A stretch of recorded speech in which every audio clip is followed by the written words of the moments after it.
pagi Bapak Ibu Saudara yang dikasihi Tuhan. Bersyukur untuk kasih setia dan berkat Tuhan bagi setiap kita.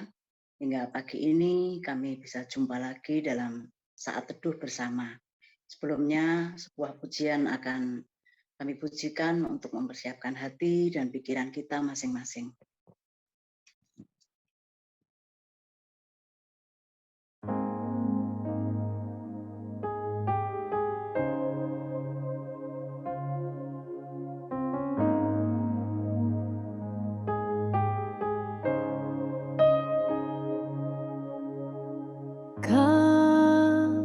Penyelamatku, Kau kekuatanku, bagiku Kaulah yang terindah, pribadi yang sempurna.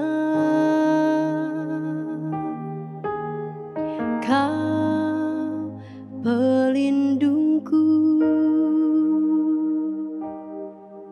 amanku bersamamu. Bagiku Kaulah segalanya, Tuhanku yang sempurna. Yesus, aku di tangan-Mu. Yesus, aku di hati-Mu. Yesus, Dia Immanuel, Tuhan serta kita. Yesus, ku dipegang teguh. Yesus, selalu bersamaku. Yesus, Dia Immanuel, Tuhan serta kita.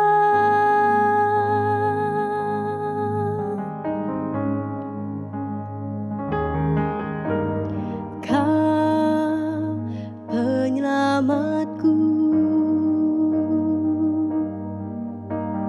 Kau kekuatanku, bagiku Kaulah yang terindah, pribadi yang sempurna. Kau pelindungku, amanku bersamamu. Bagiku Kaulah segalanya, Tuhanku yang sempurna. Yesus, aku di tangan-Mu. Yesus, aku di hati-Mu. Yesus, Dia Immanuel, Tuhan serta kita. Yesus, ku dipegang teguh. Yesus,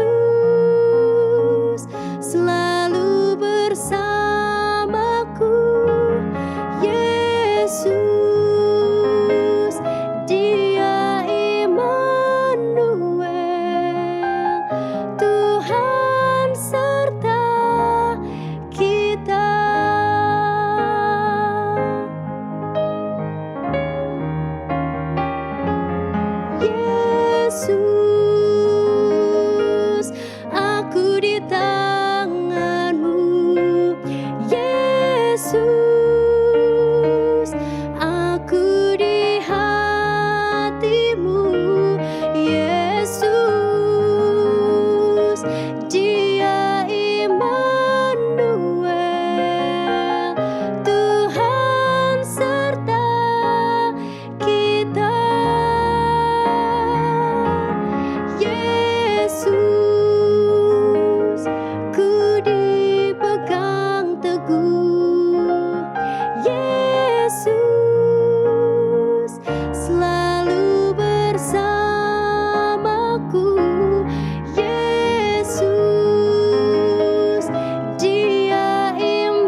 kita.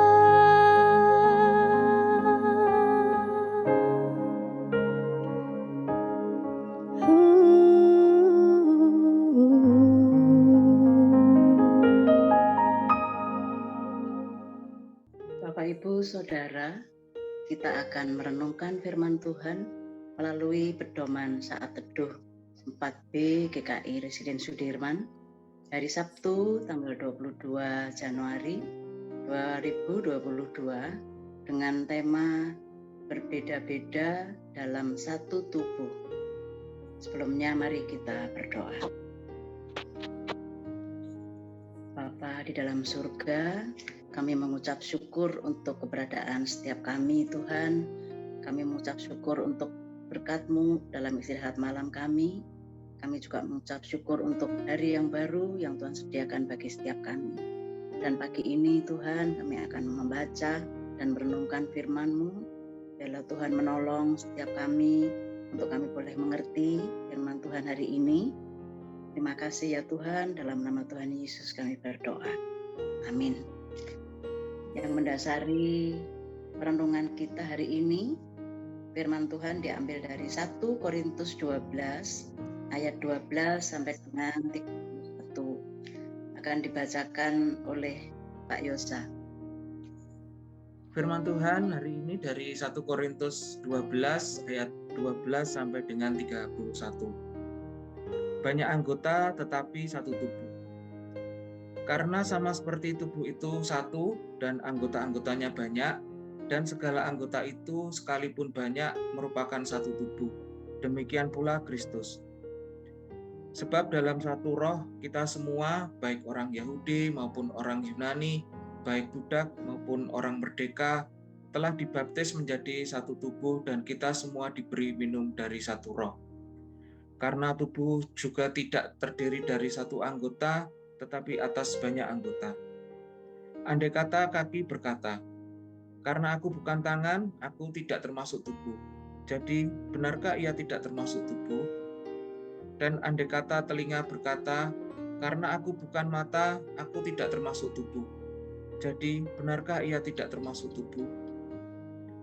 Andai kata tubuh seluruhnya adalah mata, di manakah pendengaran?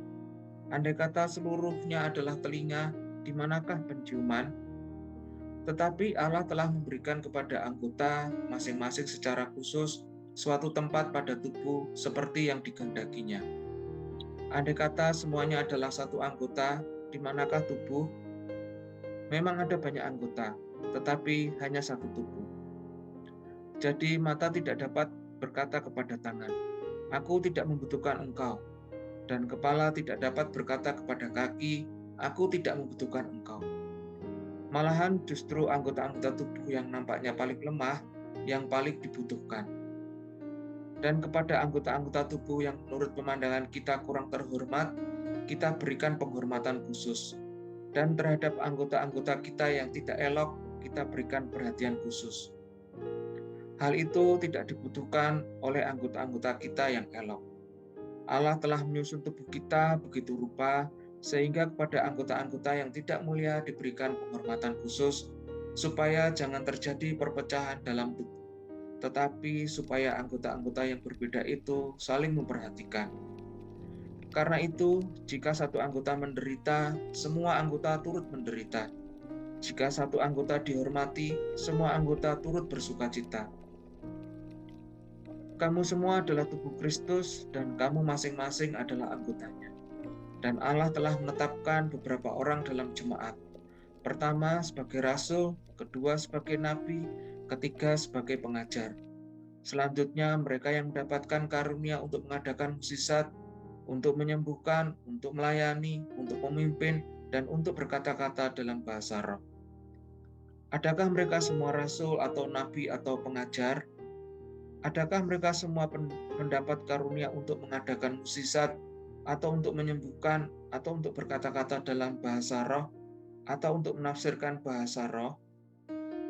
Jadi berusahalah untuk memperoleh karunia-karunia yang paling utama, dan aku menunjukkan kepadamu jalan yang lebih utama lagi. Demikian firman Tuhan pada pagi hari ini. Terima kasih Pak Yosa. Bapak, Ibu, Saudara yang dikasihi Tuhan, kota Korintus merupakan kota pusat perdagangan, namun juga sebagai kota pusat budaya dengan penduduk yang beragam.